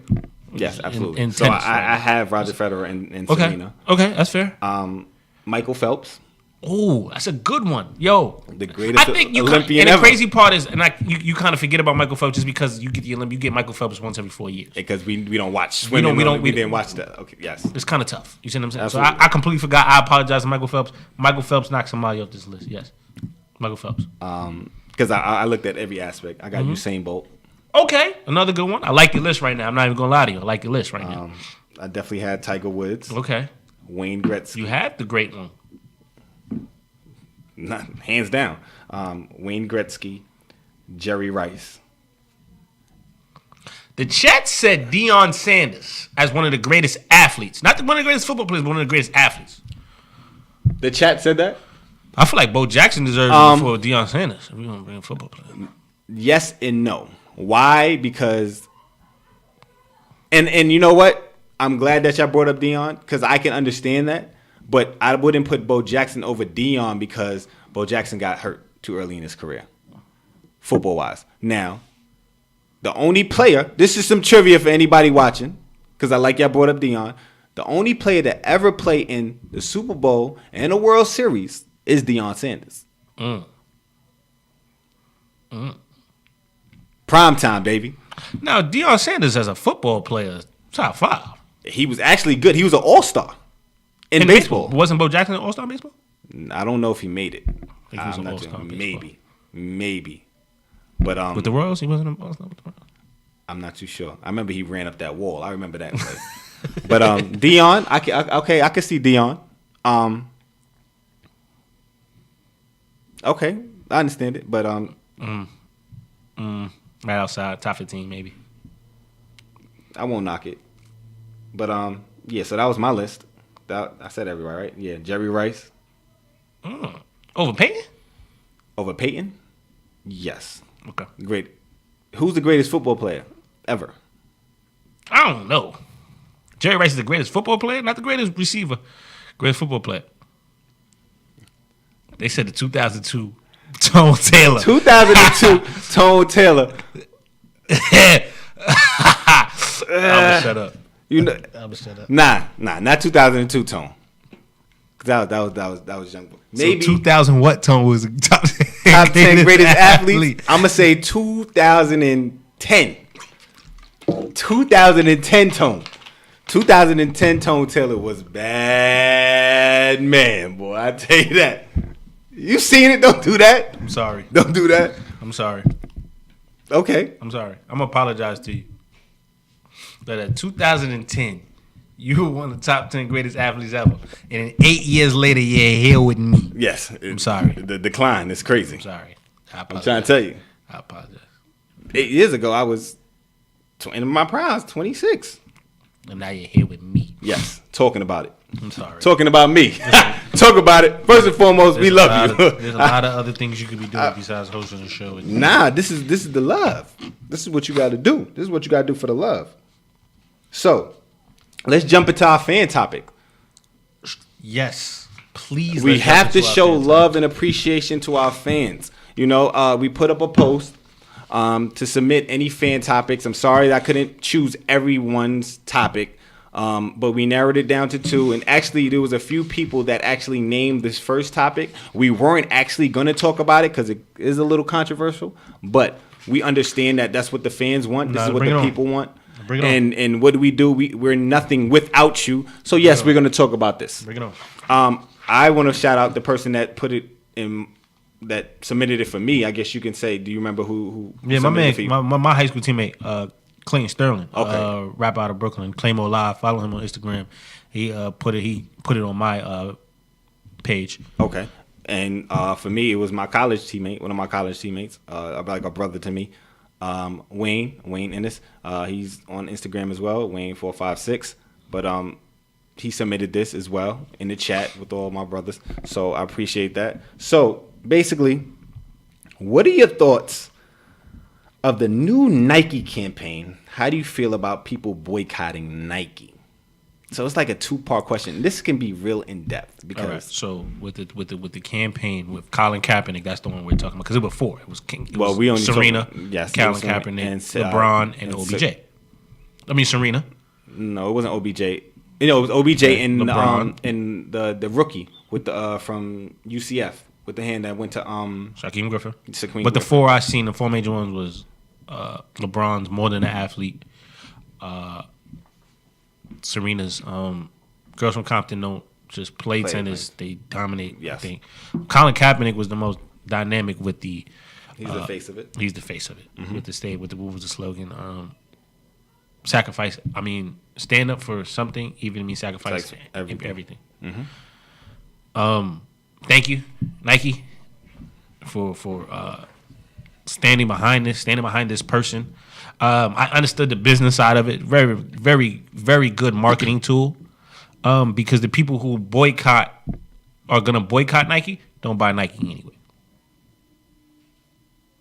And I'm just gonna go a little bit in depth here. I think it was genius for Nike because who are the biggest consumers in America?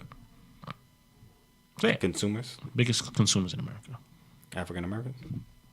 So being that we're the biggest consumers in America, knowing that if you back this person who the biggest consumers back, they've done their research. They've done their history in terms of who in the last 10 years have made this company grow to what it is. Absolutely. Who are our faces of our athletes? Serena Williams, LeBron James, Kevin Durant, Kobe Bryant, Odell Beckham, things like that, you know? We're the biggest consumers. So this time Nike just said, you know what, we're going to back them in the way that we know that it's going to be beneficial to. And I appreciate Nike for it, even though I feel like it's more business than it is a statement. Or they did it out of like bigger than business. But I do appreciate the fact that he does have this opportunity to steal. And I hope that people, and let's get this understood. If you're boycotting Nike, you're a racist. If you're boycotting Nike, you're a racist. Because you're mad at somebody who you don't want to address the reason why he kneeled in the first place. Everybody want to talk about that he kneeled. This is disrespectful that he kneeled. Nobody ever who says this is disrespectful that he kneeled ever says, well, why did he kneel? We talk about the who, we talk about the what, we talk about the when, we talk about the how. We don't never talk about the reason why he kneeled. So if you are boycotting the person who's on the face of a brand who stood up for something, you're a racist. I'm sorry. Take it to the bank, clip this up, Trey, put it on Instagram, put it wherever. I don't care. If you're boycotting Nike because Colin Kaepernick is on the face, because he stood up for something that's bigger than him, you're a racist. I'm sorry. And that's my 2 cents on that fan topic. You're a racist. Now, I have a tidbit for you, and I want to add this onto this fan topic, right? How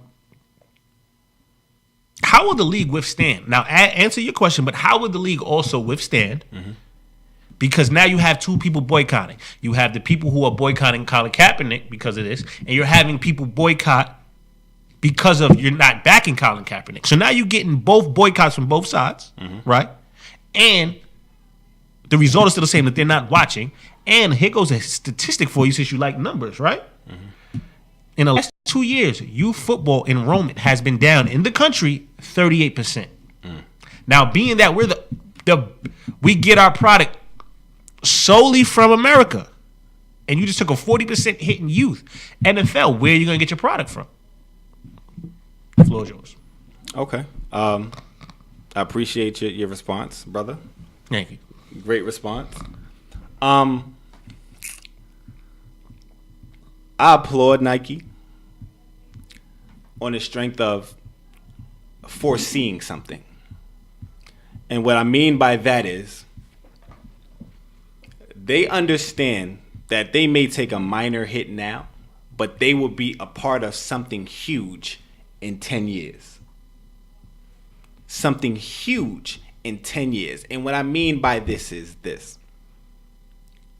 When you think of sports and you think of the history of NFL, NBA, and how segregation was in the 60s, and you remember that movement, and there were brothers at the forefront of that movement. Jim Brown's, the Bill You Russells, remember the Muhammad Ali's, the Kareem Abdul-Jabbar's, the top players of their sports. And every time there's any it's type a very of good dynamic that you just added. and anytime they look in history, they look back at those brothers of what they did. Now, let's go 10, 20, 30, 40 years from now, when we have our grandkids, when they talk about that movement and who was the start of that movement, they'll look at, oh, Colin Kaepernick started this, but wait, he had a huge backing. Nike will be part of this movement for the next 10, 20, 30, 40 years.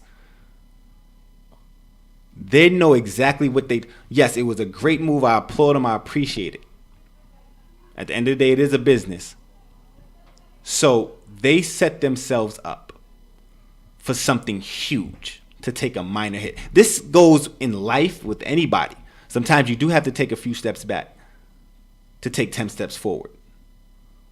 They have the top players in each brand. They just started their 10-year deal with the NFL.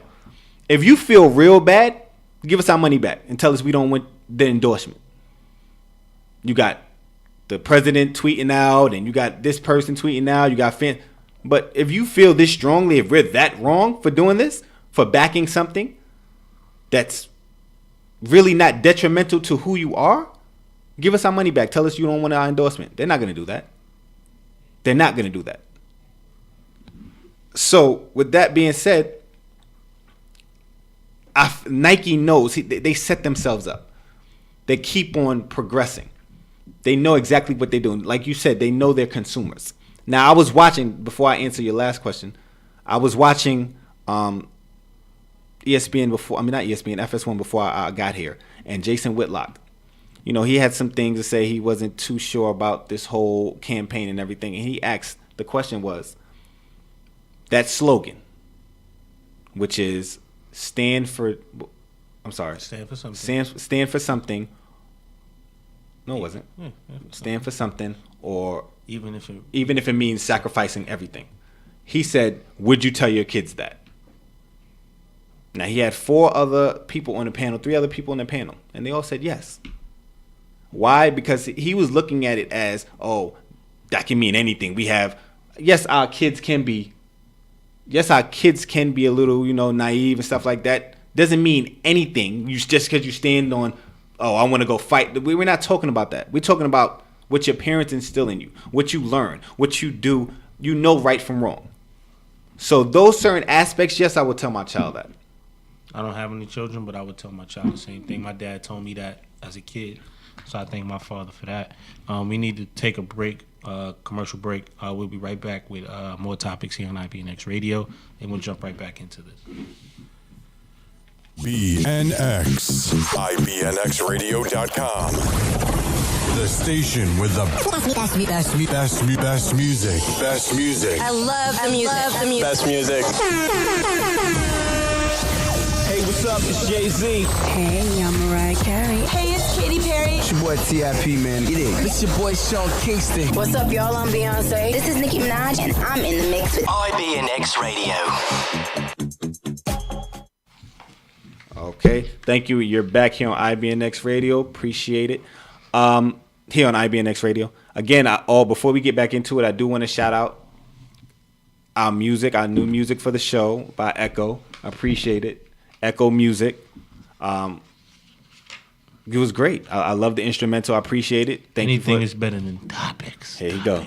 Here you go. Topics. Here you go. You done? You done or you finished? Buffalo. Listen, that started our season off. Hold on one more time. Topics. Top opinions presented in current sports. Thank you. I appreciate it. Shout out to the voice. Friday the 13th. Topics. Shout out to the voice. Let's get to these topics, man. What we have next? We got another fan topic. No, I wanted to hear your point on where do you think they'll get their product from, and what do you feel about the enrollment being down 38% in youth football across the country? Well, I look at it as this. And a lot of that is off concussion. It's concussions. No. The NFL has gave out $500 million. And I feel they will pick that back up because of how they're structuring youth football now. Okay. With minimizing hits, minimizing contact and practice and stuff like that, without taking away the aggressiveness, understanding. And also, it's going to evolve. They had to take a step back, like I said before, to learn. Technology evolves every day. So I feel it will pick back up later on They're just taking a minor hit right now because they didn't know how to handle these concussion protocols. Now it's certain things put out there that can help in the future. But it's at the end of the day, it's down because kids are finding different outlets. But in the South, they love it. Yeah, that's a fact. That second part of that question was for my cousin Bryce. So I appreciate my cousin Bryce for adding that to me today. So I do appreciate that. So let's move on. A little bit more. It's kind of the same, kind of not the same. For one of my other impactful athletes, I watched The Shop this morning. I watched The Shop and I watched it and I was like, wow, we got to talk about this. And you told me to watch it and I just didn't have time to watch it. So in between watching Hard Knocks and catching up with Power also, I would watch The Shop. The Shop is the new LeBron James executive produced show on HBO where they're actually in the barbershop. And it features different athletes, different social comedians, different people, rappers, TV personalities in the barbershop discussing social justice. It's only a half hour was the first episode. And it just gave you a real authentic look, and it actually made me feel like, I'm on the couch, but I feel like I was actually in that barbershop. Or it took me back to those conversations that I've had in my local barbershop, my neighborhood barbershop, where I grew up. My barber's been coming out here for 26 years. And how impactful the barbershop was for us growing up in the community, period. So I wanted to talk about this because a lot of people are always going to find negative things to say. And this is why I hate people who hate this is why you hate LeBron fans. This is why I hate people who hate LeBron. Because now, with all that being said, it was an authentic look in, and he dropped the N-word a few times, as everybody else did on the show, except for Jon Stewart, of course. So he got a little backlash for him dropping the N-word. So I wanted to get your opinion on that, as well as, do you think this show is a healthy platform for athletes to speak their minds so that it's not really controlled by the media and twisted by the media? They have their own platform. Do you think this is helpful or harmful? Helpful or harmful? I cannot look at this and say it's harmful in a sense of, yes, could he use different words or whatever, quote unquote, people are saying? Yes. But it's not about being filtered. It's about speaking your mind. It's about giving you that reality on topic. Stop looking at every little thing he says. Yes, he's a social figure, so yes, he has to, sometimes curve what he says, but at the end of the day, he's still a human being. All right? So now it is on HBO, whatever the situation is, he's speaking, it's given everybody that grew up in the urban area, even sometimes people that didn't grow up in the urban area, the barbershop was almost a home away from home, where you go and speak about anything and everything. It's a family. And it brought that family aspect back. It gives you a view or a look. And I'm looking, this is why I applaud LeBron. He was in Queens yesterday at Christ the King, which is a high school that he sponsors. That he sponsors. And he sponsored since I was in high school. Yes. So he was there surprising kids. He gives the normal people a look at him in reality. The thing that, everybody will knock on Jordan or whatever, he wasn't relatable or this, that, and the third. He wasn't. LeBron James is making all the right moves off the court. We're not even talking about on the court. Go ahead. Shed light on this. All the right moves off the court, regardless if you like it or not. He's giving you a view into his life, into who he is, and he's opened up his doors. He's helped opening schools. I'm not saying that he is the person that opened the school, because I'm not going to be that naive and say that. He was a partner in it. He's the face of it. I'm not going to sit here in front like, oh, no, he did everything by it. No, he has a team. But he's giving people opportunities that he didn't have. So, yes, so if he puts a platform on TV where he's dropping the N-bomb, stop worrying about the N-bomb. Worry about what he's saying. What is he speaking about? What is he speaking to? What are the views? You can't always judge a book by its cover. So, yes, he didn't go to college. Some people say, he's not this intelligent. Why? Do you have to go to college to be intelligent? No, you don't. That's not the blueprint. How many successful people do you know or heard of that didn't go to college? I don't know, but I know I could tell you a lot of dumb people that I know that did go to college. Exactly. So stop worrying about what he's saying, or how. Just worry about what the main focus is. The Shop, that was a great show. I enjoyed it. Maybe because I can relate to it, and maybe you know what it is. And I'm just thinking about this right now. It's not for everybody. It's not for everybody. Because I couldn't get it. I never took no offense to it because I understood that. I could relate to that. And he's giving you different avenues where you can relate to LeBron James. Like, wow, okay, I'm seeing something different. I never seen this before. I didn't have this before. I can relate to that. Somebody from the urban area, you can relate to that. So, yeah, so the people that do have issue with it, saying, yo, he's this brand, at the end of the day, he's still not losing any sponsors. He's not losing any sponsors.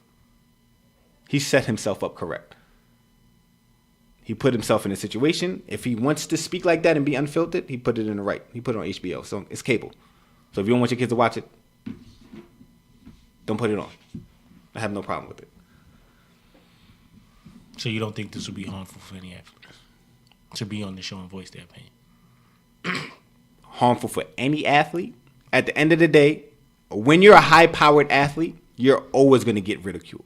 There's always going to be some sort of backlash because that's what sells tickets. Everybody says negativity sells. So they're going to talk about you good. They're going to talk about you bad. It doesn't matter what you do. Now, if you're going on that show, you got to be able to handle what comes from it. Because it's not going to be all good. But you have to set yourself up the right way. LeBron can do that. He has a platform, an extremely great platform. So if it's another athlete that goes on that show, all right, it depends. You know your platform.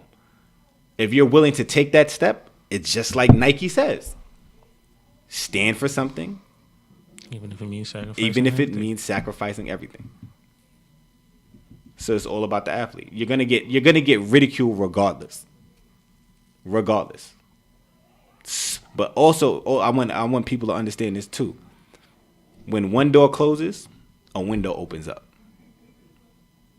And that's what happened with Colin Kaepernick.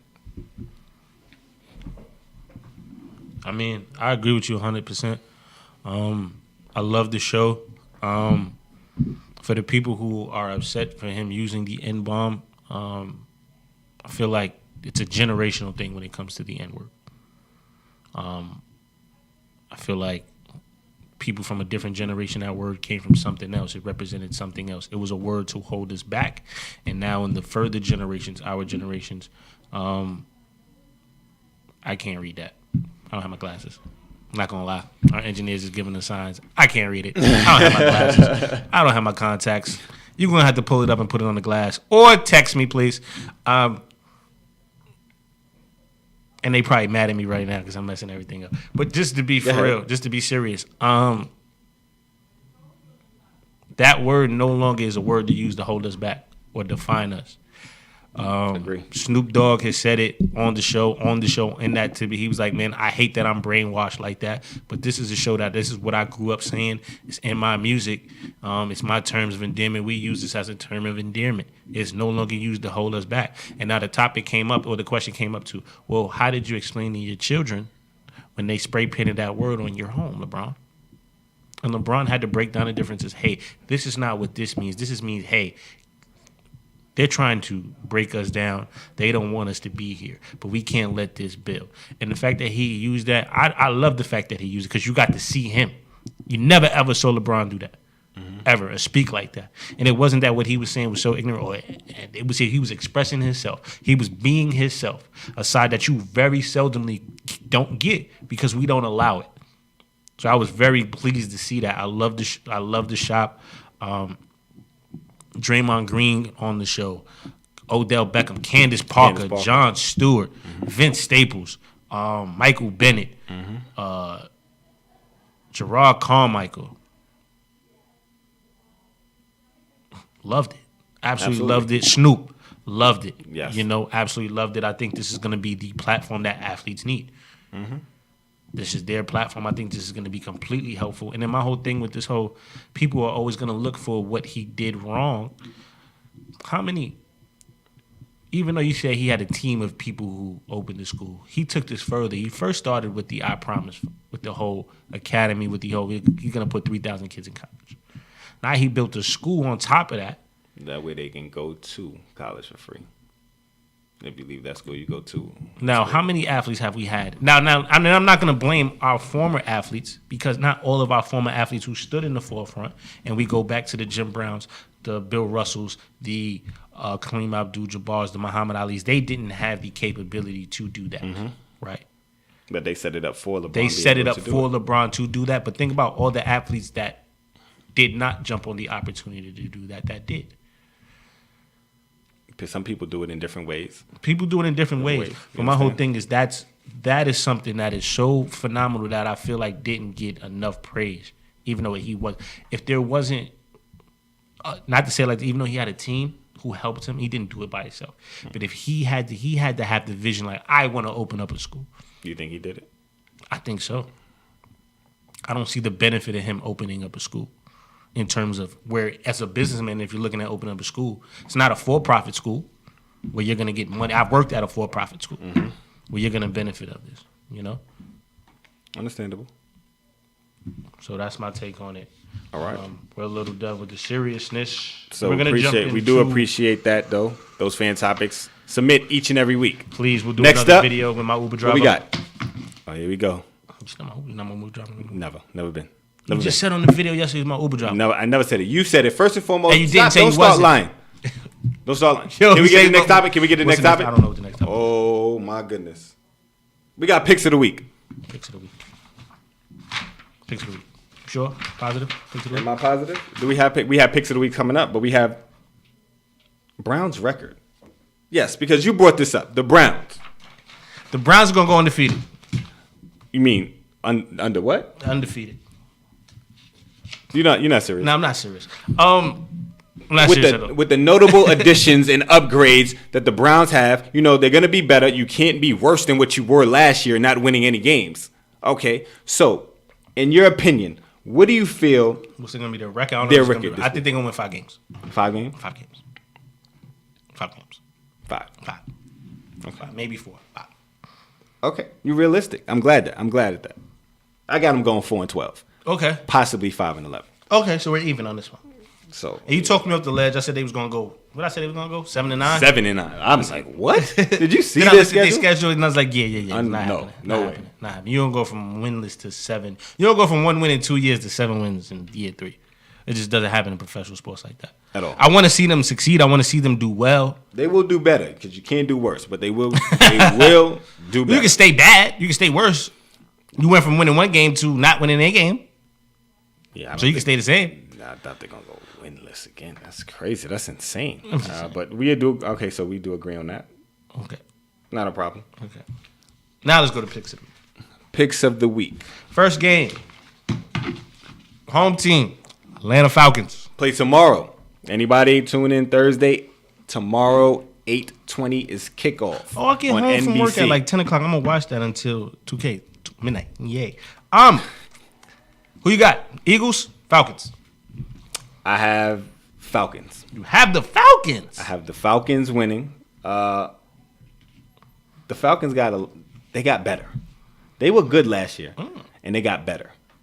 The Eagles, they arguably have the best team in football, but they're a little banged up right now. Okay. A little banged up. So, they're playing in Philly, but I do have the Eagles losing this. Okay, in Philly. Okay. I have, you want the score? 24-17. 21-17. For everybody that doesn't know, Tone only knows 3 numbers. Tone only knows 17, 21, and 24. Those are the only 3 numbers he knows. So I have So you're going to see a combination of all 4 games. You're going to see a combination of those 3 numbers. So you have 21-17. Yes. All right, cool. Next game. You didn't say who you got. I got the Eagles. I don't have a score. You got the Eagles winning. Yeah, I got the Eagles. Straight up. Motions back in Philly. Let's get it going. Nick Foles, even though he's starting, proved himself. Let's do it. He ain't played too good in preseason. It's preseason. The Jets play well in preseason, and you see what happens with us. You cool. Right or wrong. Yeah. We're one of the best preseason teams in the NFL. One of the best teams in the NFL. But damn. All right. Yeah. Next game. Jacksonville at the Giants. Yeah, your team. Who you got? The Giants? What type of question is that? Listen. You got the Jaguars. Okay, cool. Who? You. I have the Giants winning this. What? I have the Giants winning this. I'll tell you my score in a minute. 24-17? I'll tell you my score in a minute. Or 24-21? I'm going to tell you my score in a minute. Okay, go ahead. But you know, the Giants' offense is 10 times better than it was last year. Mm-hmm. They got Odell back. Mm-hmm. They got Saquon. Mm-hmm. But the major factor that everybody may be overlooking, and I spoke about this earlier, is Nate Soldier at that left tackle, protecting Eli's blind side. We don't need Nate Soldier to be the best left tackle in football. We just need him to be the same top 5 left tackle in football that's protected Tom Brady's blind side for the last 7 years. That's what we needed. We did not have. Do you understand? And I'm sorry that I'm going in depth in this game because because the Giants really killed me the last few years. We've had the worst left tackle. Flowers was ranked at the bottom ranked for the last 3 years starting at the position. The bottom ranked left tackle in the National Football League. He was ranked at the bottom. He was bottom 3, bottom 4. It doesn't matter. He was at the bottom. And before that, we were still on the lower echelon at that left tackle position. So by the time Eli takes 2 steps, they're in the backfield. And everybody's saying, oh, he's throwing interceptions. It's because he has to get the ball out in 1 second. So that was the major pickup, and that's what we needed. So we added a dynamic running back. We have Odell back. Or we give Eli some time to throw the ball.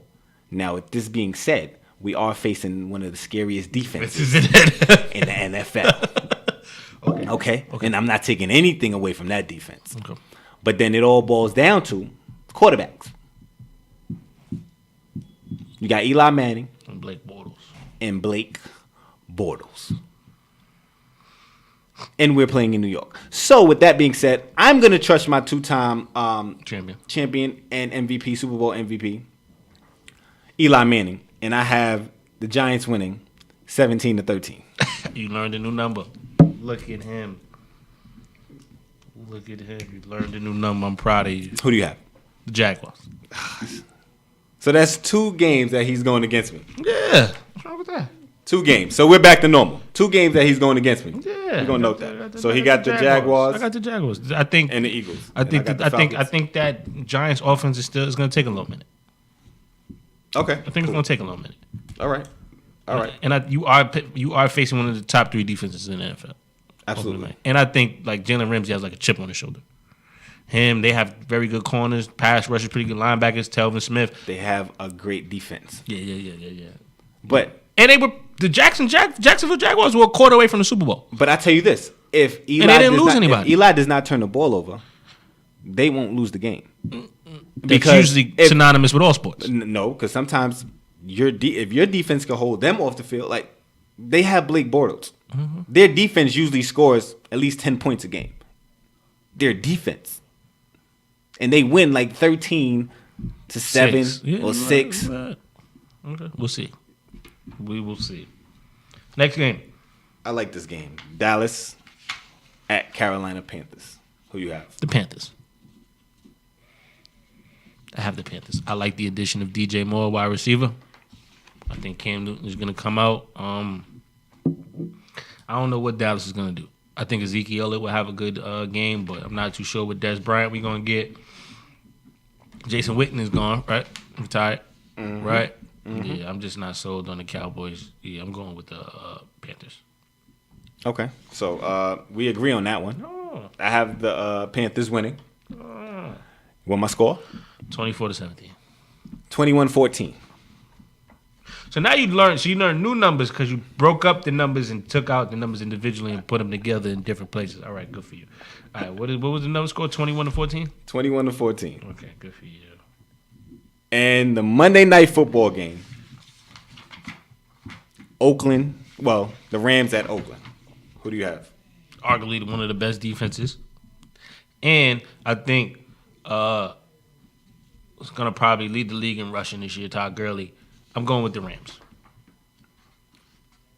Oh, and just not to cut you off or to stray away, our caller T. Banks said that Le'Veon Bell is the best running back in the league. Do you agree? Hard to disagree, but you could throw. I feel like when Ezekiel Elliott is playing, I think he's been the Todd most Gurley? And Todd Gurley. Todd Gurley's a bad boy. That's a tough one, Banks. Yeah, that's a tough one, Banks. I think Todd Gurley might edge Le'Veon Bell right now. It's a tough one. So I'm going with the Rams. You going with the Rams? I'm going with the Rams. Okay. Nonetheless. I'm going with the Rams too. It's student versus teacher. Sean McVay, John Gruden. But hands down, the Rams just have a better team. They have a better running back. They have a better quarterback. They have a better receiving core. Jared Goff is better than Derek Carr? Yes. Okay. I don't do that. I'm saying, but you do you agree or not? I'm asking a question. Yeah, right now. Right now? Yeah. Okay, cool. So then you agree. Okay.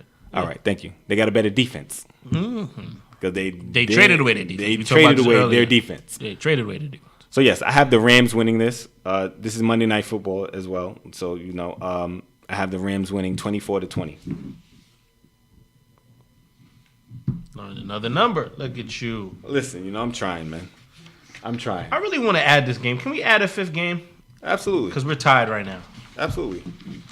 The Patriots and the Texans open tonight. And where they're playing? Are they playing in Texas? They're playing in New England. They're playing in New England. Ooh, we're playing in New England. They are playing in New England. Thank you for that. Still going with the Texans. Still going with the Texans? Deshaun Watson. I was going to go with the Texans too. Damn. I'll go with the Patriots.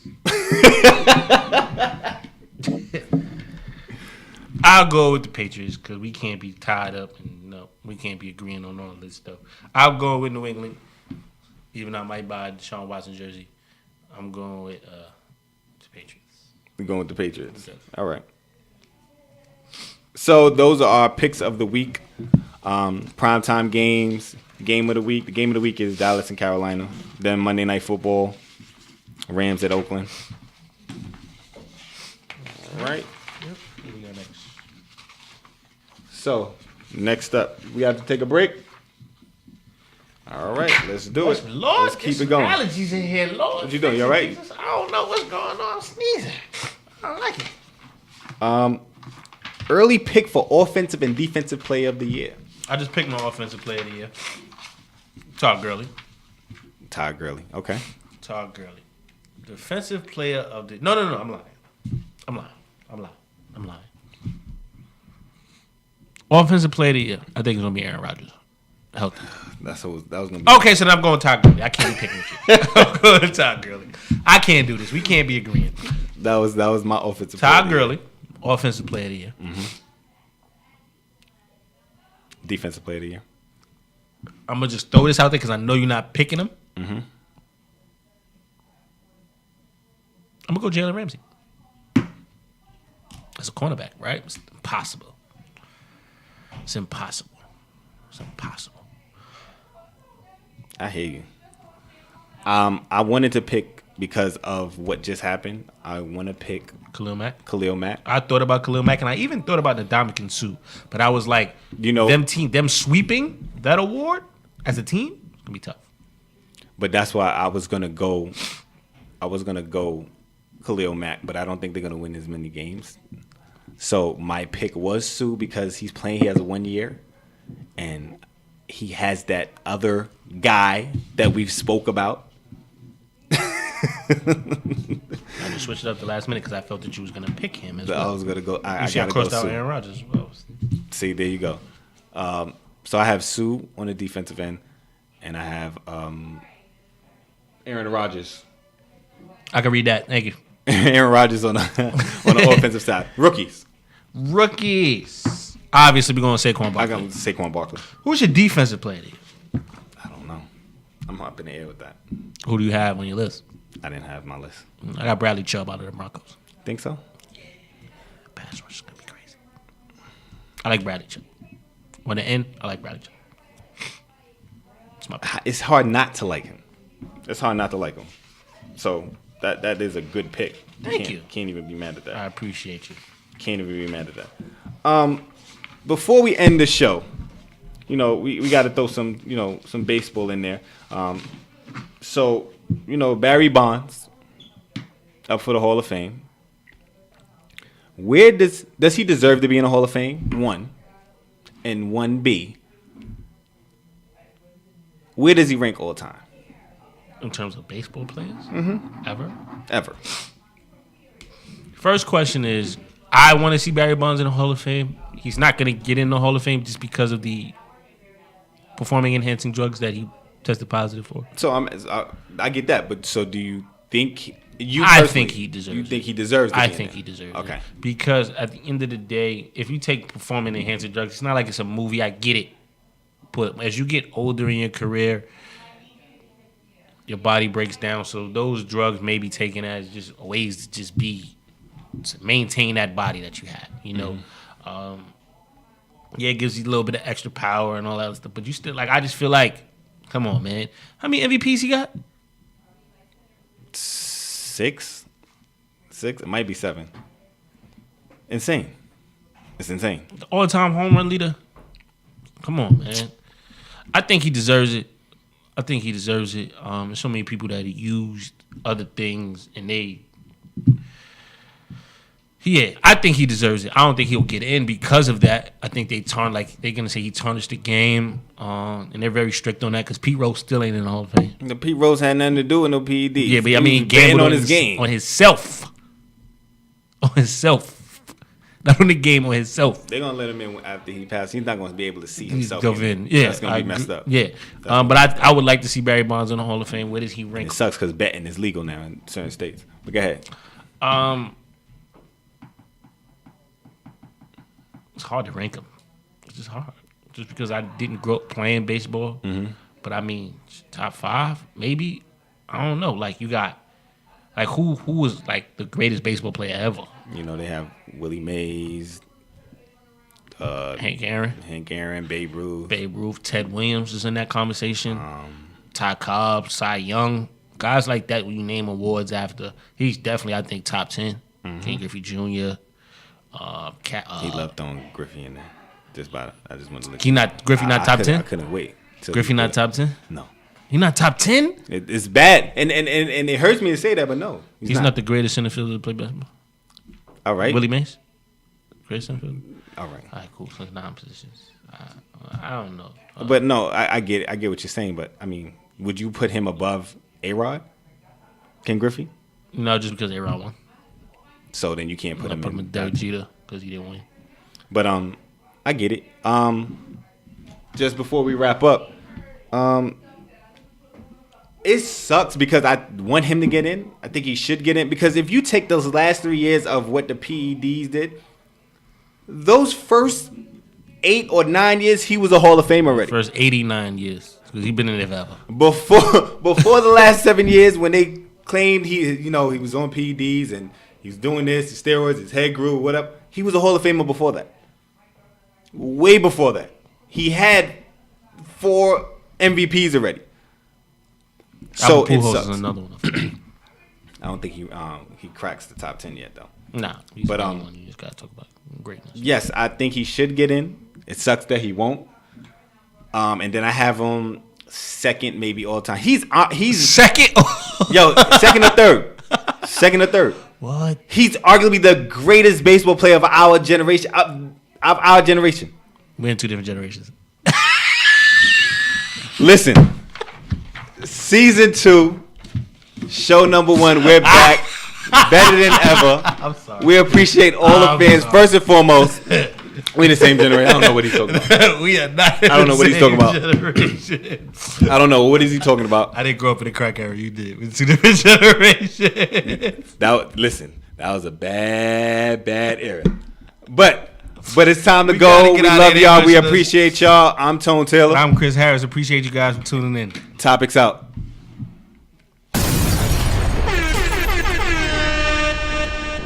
IBNX Radio.